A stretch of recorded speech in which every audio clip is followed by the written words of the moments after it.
Hello, today we're going to continue dividing decimals. In this first problem, we have 20 hundredths divided by 5 hundredths. The first thing you're going to do is look at my divisor. I see that I have a decimal in my divisor. Therefore, I'm first going to eliminate. I'm going to do that by multiplying by 100 or moving that decimal point 2 places to the right. Now I just have 5 as my divisor. But if I multiply my divisor by 100, I have to do that to my dividend as well. Therefore, 20 hundredths is going to become just 20 because I multiplied by 100, moving that decimal point 2 places to the right.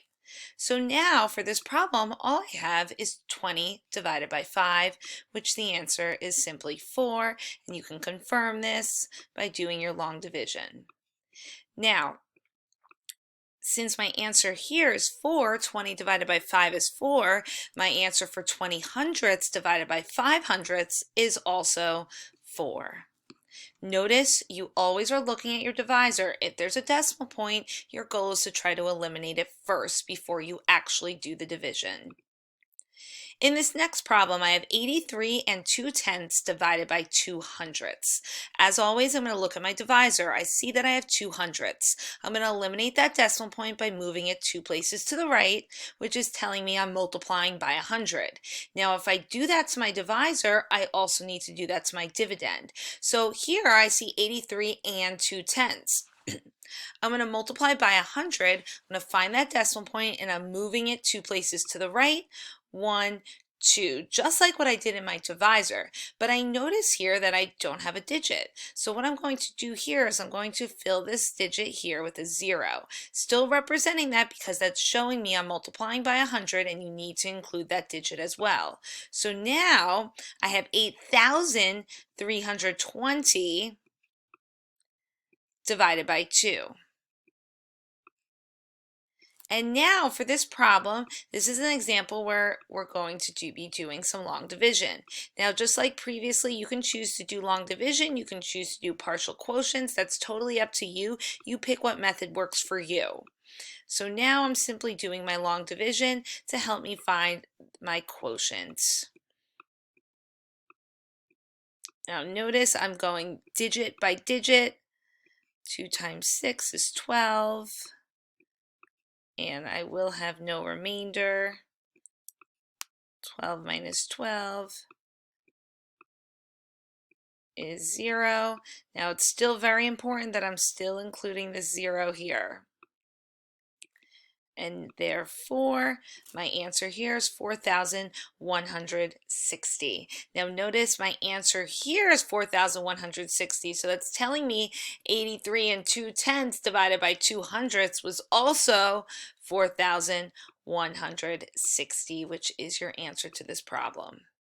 Now again, always first look at your divisor, then decide, do I have to move my decimal point? If I do, I multiply by 10, by 100, by 1,000, whatever number is going to get you to eliminate that decimal point. If you do that to your divisor, you need to also do that to your dividend.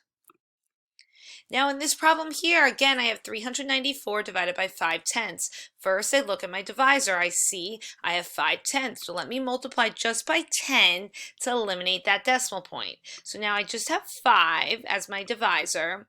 But if I multiply by 10, I need to do that to my dividend as well. And I don't see a decimal point here. So all I'm going to do is every whole number technically has a decimal point at the end of it.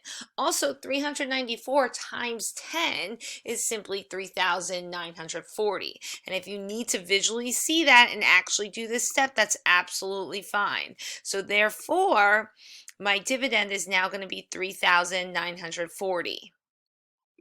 Now I'm all set up to divide. 5 times 7 gets me to 35. And notice I'm rewriting this on my paper to help me find my quotient. It's very important that you rewrite this onto another piece of paper when you're solving these problems today. This division should be a review and bring back some memories from September. But notice, once you eliminate that decimal point, it's just simple division. That's all you need to do. And in this situation, we have no remainder at all. So now my answer is 788, and my answer here, 394 divided by 5/10, is also 788. And that is your quotient. Now, for this next problem here, it says, how long is each side of a square with a perimeter of 53 and 96 centimeters? So I see a square, and they're telling me that the perimeter is 53 and 96 centimeters. So that means all four sides, if I was to add up all four sides, that means it would have to equal 53 and 96 centimeters. Something that we should all remember about a square is that all four sides are equal. Therefore, each side is the same measurements, the same side length. So what I can do is take 53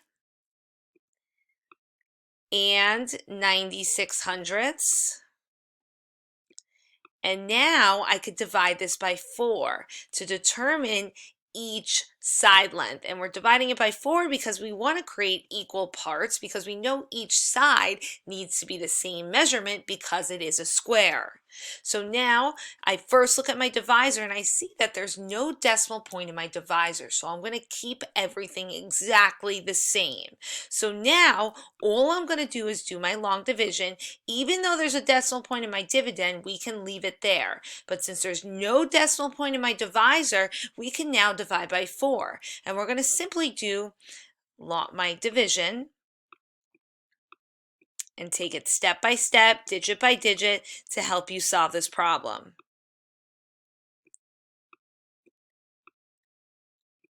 Now, as I solve, I see now I have a decimal point, but I'm going to keep going and move to the digit in my tens place and bring down that 9.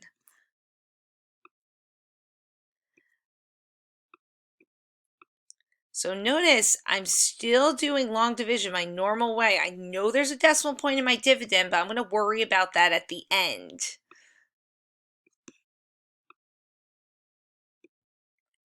And now I'm left with no remainder. So now the thing is, 1,349 is not my answer. When you have a decimal point in your dividend, you need to include that in your quotient as well. All you need to do is look in your dividend, and I see that my decimal point right here is between the digit in my ones place and my tens place. All I'm going to do is bring it right up above here and creating 13 and 49 hundredths. Notice this decimal point here in my quotient is now also between the digit in my ones place and the tens place. And notice all I did was bring it right up. Okay, that's all you need to do, and including that answer in your quotient here. That's all you have to do. If you see that there's a decimal point in your dividend, you need to confirm and make sure that you include that again in your quotient. That is all you need to do, giving you the answer to this problem of 13 and 49 hundredths. Now you can confirm that's correct because if you were to add all four sides, 13 and 49 hundredths, and you could also multiply that by 4, or you could do 13 and 49 hundredths plus 13 and 49 hundredths, 13 and 49 hundredths plus 13 and 49 hundredths 4 times. That would also lead you back to 53 and 96 hundredths. If you said 1,349 was the perimeter of your square, that's obviously impossible. Even if you were to say that was the side length, that's impossible because my perimeter here is 53 and 96 hundredths. That can't be possible. One individual side length cannot be over that. That's where you have to think about your answer. Did I include my decimal points? What do I need to include in my answer to make sure you're including that decimal point in your answer? So for today, when you are dividing, always look at your divisor. If there's a decimal point, eliminate it by multiplying by 10, by 100, by 1,000. If you start multiplying by powers of 10, you need to also do that in your dividend. If you see that there is no decimal in your divisor, you can simply start dividing. And then when you get to your quotient, look to see where am I going to put my decimal point. That is all you're going to do for today's activities. If you feel like you need to refer back to this video at any time, please feel free to do so. It is posted on my YouTube channel.